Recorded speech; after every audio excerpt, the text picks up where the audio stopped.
Alright guys, so today I'm going to be talking about macromolecules with a special emphasis on amino acids and nucleic acids.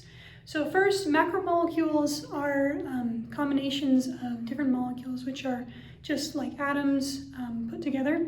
So you have things like carbs, proteins, lipids. Those are all created out of different sets of molecules or monomers, and then they can get chained together through a process called hydrolysis, where you connect them and then you get rid of H2O in a covalent bond to form polymers.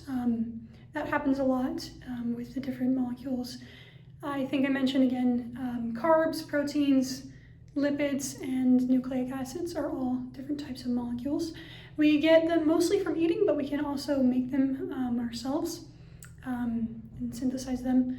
So that's what I'm going to be talking right now, is kind of the structure of some of those ones that we are more interested in, which are amino acids and nucleic acids. So amino acids start with kind of a central C group, and they've got these little branches on them.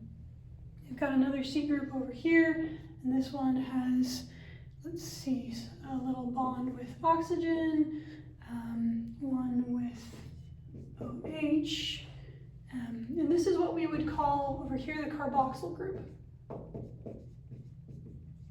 And then over here we've got N, which is connected to a, let me get this right, don't want to lie to you guys, an H, an hydrogen, another hydrogen over here. And this is our N group or amino group. And then, so that's our going to be our amino acid group. And then over here, it's got this little R side chain. And this kind of tells you what the properties of this amino acid is going to be. Like, is it going to be positively charged, negatively charged? Is it going to be hydrophobic, hydrophilic? Just kind of depends on what you attach over here. And so when you attach these, you're always going to attach a new one, N to C. This is kind of like the 5-to-3 rule, and I've got a fun little way of thinking about it. When we attach things like N to C or 5-to-3, I think about it kind of like a Congo line.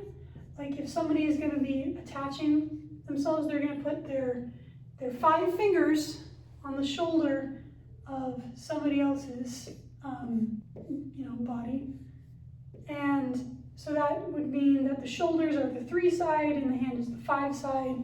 So you always add to the back of the Congo line. You never go and like sidle in on the front, because that would be really weird. But it's the same thing here. So our hands in this Congo line would be the N, and then we're attaching to the shoulders of the carboxyl group. So that's that.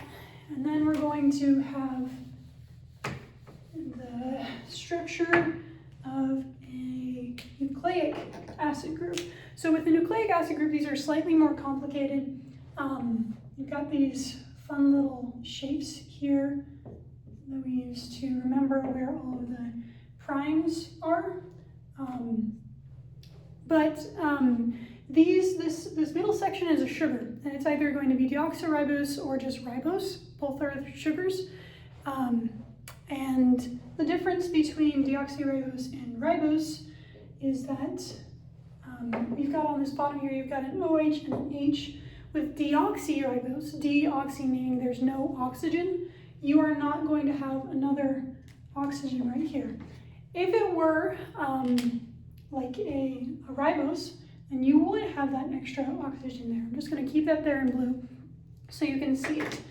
And then we've got like these different connections over here. We've got our little nitrogenous base. I'm just going to say N base. And that is going to be like our cytosine, thymine, adenine, guanine, or I think uracil? Yes, something like that. That's going to be what's attaching to it. That's going to make the bonds between the two in like a DNA or an RNA strand. And then over here we've got a fun little bond, CH2, I think it is, yep, with our phosphate group. I'm just going to put a little circle for the phosphate group.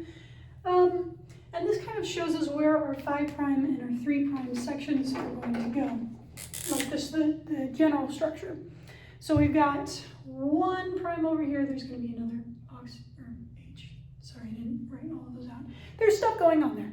So there's a 1', 2', 3', 4', and then 5' is over here on this little section. So just like I said before, we've got a Congo line.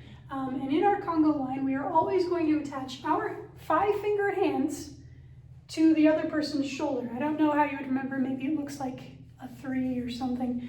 Anyway, hand to shoulder. So when we put a new one on here, we're going to attach it down here. CH3. This is going to be our 5, or CH2. This is going to be our 5' section. So we're going to add onto the back of this Congo line here. And it's going to be the opposite way, going the other way. We've got 2 Congo lines, one's going up, one's going down, but that's always how we're going to be doing these. And the way that I like to kind of think of this in like a gospel sense is how God wants us to do things line upon line, precept on precept. So he's not going to have us add above the mark. We're not going to like sidle in and end up like exalted before we do like the small and simple things. We have to first be baptized and then confirmed. We get the priesthood if you're a guy, and then go get your endowment. And all of that is adding onto our line, just one onto another, until we eventually form whatever person we need to be, or whatever polymer or nucleic chain we're going to get over here. But I can promise you that as you continue doing the small and simple things and adding on to the back in the correct direction, 5 to 3, that you're going to do amazing things both in life and on this test. Go kill it.